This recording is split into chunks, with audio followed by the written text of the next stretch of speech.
if global total wealth is 900 trillion and Bitcoin's currently at 1 trillion, and of that 1 trillion, probably less than 100 billion is currently available for sale, then 900 trillion trying to fit in this 100 billion hole is just going to absolutely explode the price of Bitcoin. It could become worth more than everything that we've valued today, just because all of those other assets were already inferior stores of value. We woke up tomorrow and said everyone's house is worth $10 million. Well, there's going to be a lot of people building houses and bringing that back down to reality.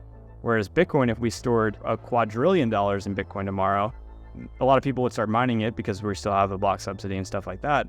But they can't mine too much more. An infinite amount of wealth can actually fit inside Bitcoin, whereas an infinite amount of wealth cannot fit in real estate or can't fit in gold, because if we try to fit an infinite amount of wealth in these assets, we're just going to go figure out how to make more of them.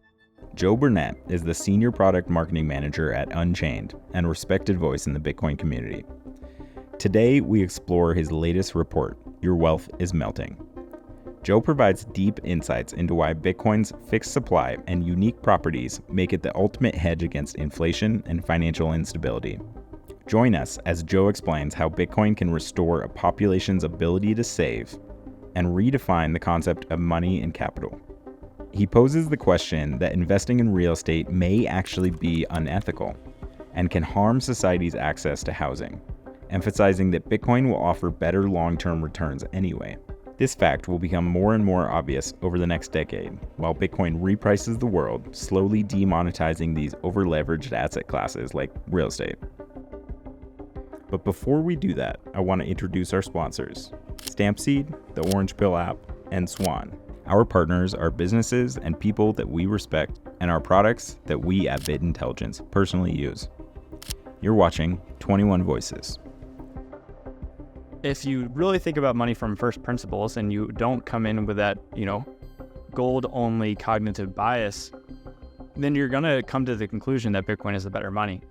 The perfect asset would have these two qualities. It would have no dilution risk and no counterparty risk, right? So no dilution risk means we can't create more of it, no matter how much energy or time is spent trying to produce it. And then no counterparty risk means it's a bearer asset. Like, you can hold it in your hand. It doesn't rely on any government or company or another person to be valuable. And when you look at assets in today's world, whether that's real estate, stocks, bonds, gold, they all have one of those two problems, if not both of those problems. They all can be diluted over time, or they all have counterparty risk.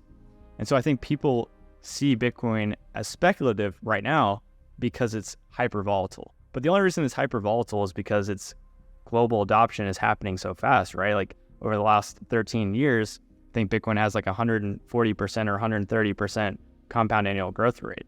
So it's pretty massive, insane growth.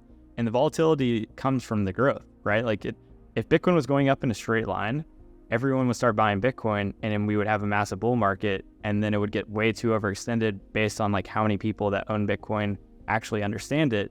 And then we'd have a massive bear market, which is exactly what happens, right? So if we had 138% compound annual growth in, perfect exponential line, it would bubble up and do exactly what it does. And that's, exactly what it's been doing for the last 15 years. And I think that scares people away because they see that volatility as a very speculative, scary thing, but they fail to actually zoom out and think on a longer time horizon, take the 4-year approach for each halving epoch, and think about what makes a good money, recognize that it's not that Bitcoin, is a medium of exchange today, or is a unit of account today, or is a store of value today that makes Bitcoin a good money. What makes something a good money is it has specific monetary properties. And like I mentioned before, it's scarce, portable, durable, divisible, fungible. If the money has, or if a tool has those monetary properties, it's clearly objectively better than all of the other monetary tools. And that's not like a speculative bet that, Bitcoin is more portable than gold. There's no speculation that Bitcoin is more scarce or portable than gold. That's just objective fact. And so, yes, the speculation is from the volatility, which is from the massive growth that Bitcoin has had.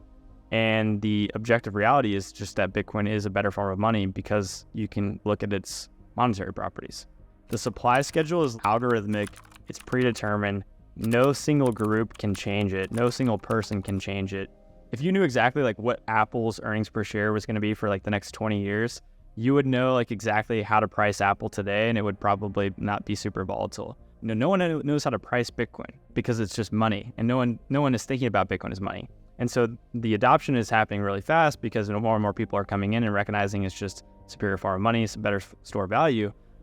As Bitcoin continues to get adopted, then there's just going to be more and more price increase in Bitcoin, and it's going to go up in these massive bull markets and then followed by these massive bear markets, washing out the people that don't fully understand what Bitcoin is. I think it's probably going to keep happening over and over again until a large majority of the world actually just throws in the towel and recognizes like, hey, Bitcoin is actually just money. We've monetized all of these things that shouldn't be monetized. And now that Bitcoin exists, because it's perfectly scarce and because we have all this immense wealth, a lot of that wealth can just go into Bitcoin. And it's probably going to be a lot more than people even imagine, because right now we're at like 94% of all Bitcoin have already been mined. I would say global adoption of Bitcoin is like less than 1%. We know that Bitcoin is the best tool for long-term savings. And since 94% have already been mined, there's not really a big reason for the people that hold a lot of Bitcoin to cash out of Bitcoin and to sell something else, right? Like they could invest their Bitcoin, or they could consume, buy whatever they want to buy. But like at the end of the day, like if they want to just keep letting their wealth grow, they just keep holding Bitcoin. So I think all of this wealth is going to try to fit in this very small hole that is Bitcoin. If global total wealth is 900 trillion and Bitcoin's currently at 1 trillion, and of that 1 trillion, probably less than 100 billion is currently available for sale, then 900 trillion trying to fit in this 100 billion hole is just going to absolutely explode the price of Bitcoin. It could become worth more than everything that we've valued today, just because all of those other assets were already inferior stores of value. We woke up tomorrow and said everyone's house is worth $10 million. Well, there's going to be a lot of people building houses and bringing that back down to reality. Whereas Bitcoin, if we stored, a quadrillion dollars in Bitcoin tomorrow, a lot of people would start mining it because we still have a block subsidy and stuff like that, but they can't mine too much more. An infinite amount of wealth can actually fit inside Bitcoin, whereas an infinite amount of wealth cannot fit in real estate or can't fit in gold, because if we try to fit an infinite amount of wealth in these assets, we're just going to go figure out how to make more of them. Please bear with us for a quick message from our sponsors. These videos take a lot of time to make, and we've partnered with brands we trust like Stampseed and the Orange Pill app in order to get the funding we need to bring you these videos every week. Don't store your Bitcoin in cold storage without stamping your seed phrase on an indestructible titanium plate. Stampseed is fireproof, rust-proof, impact-proof, and easy to hide. It has no loose parts and will give you ultimate peace of mind that your Bitcoin is safe and sound for the long term. Click the link in the description below for 15% off your stamping kit. When I finally got Bitcoin, it hit me like a lightning bolt. It was the currency of the future, the only money that truly mattered. But there was a problem. I didn't know anyone else that thought like me. That is until I discovered the Orange Pill app. Suddenly, I was connected with a network of like-minded Bitcoin enthusiasts right in my own city. The Orange Pill app is more than just a social network. It's a community of passionate individuals determined to change the world, one Satoshi at a time. This series is brought to you by Swan and created by Bit Intelligence. Remember to like this video and subscribe to both our channels for more videos like this every week. Thanks for watching.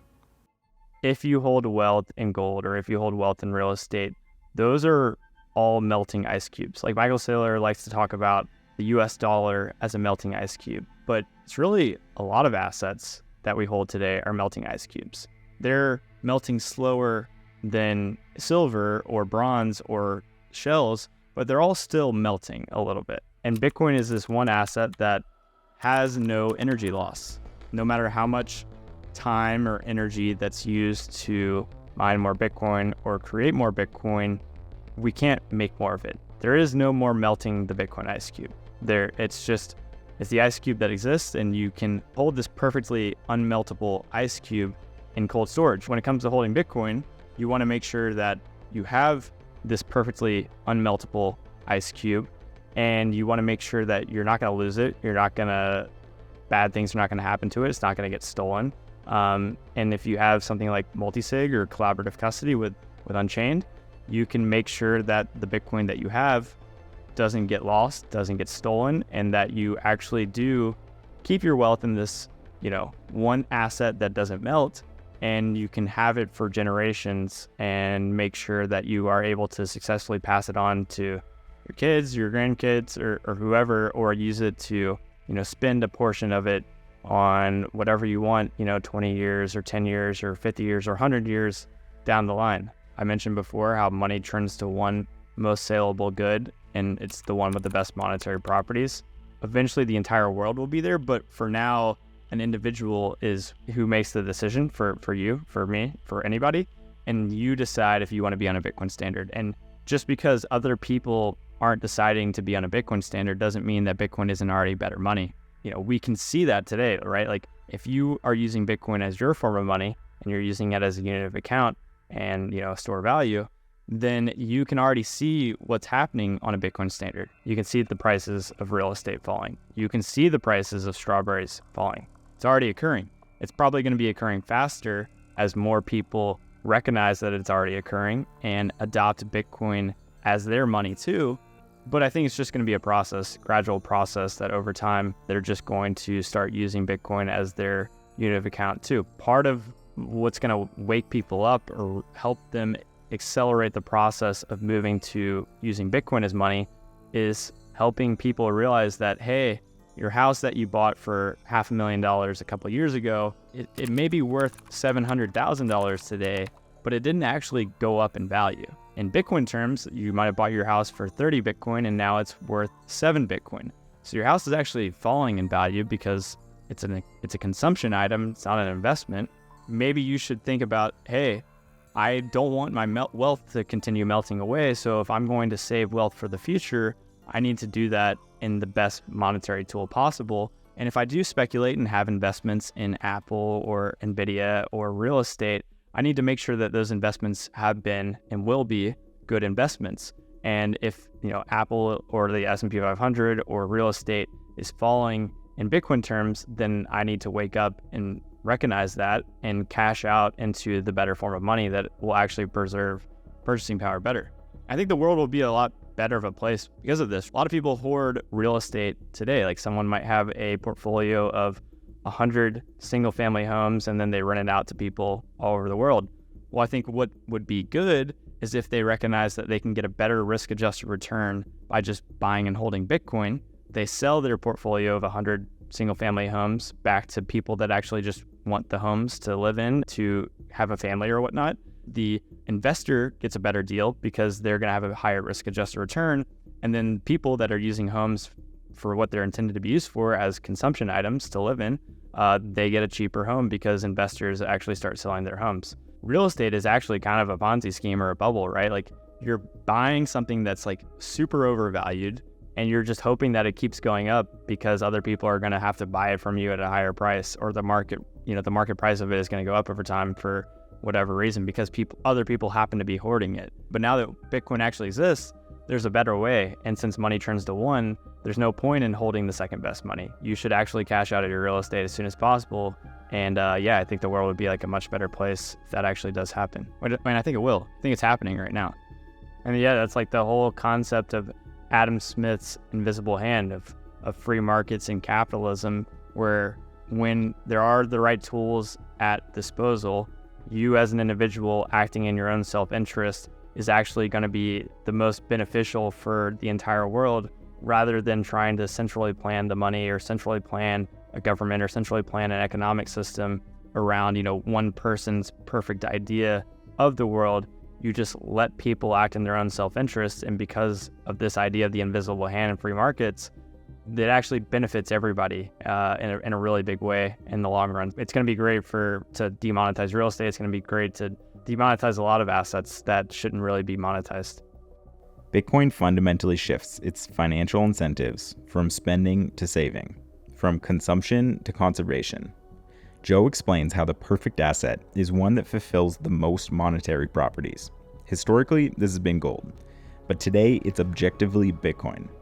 He reminds us that societies tend to converge on a single form of money, and without a proper savings vehicle, we've monetized assets that shouldn't be monetized.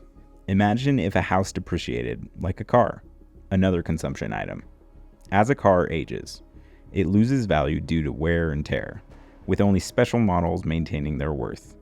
Although not all houses depreciate at the same rate, both cars and houses are likely to naturally depreciate over time against Bitcoin, highlighting the superiority of Bitcoin as a store of value.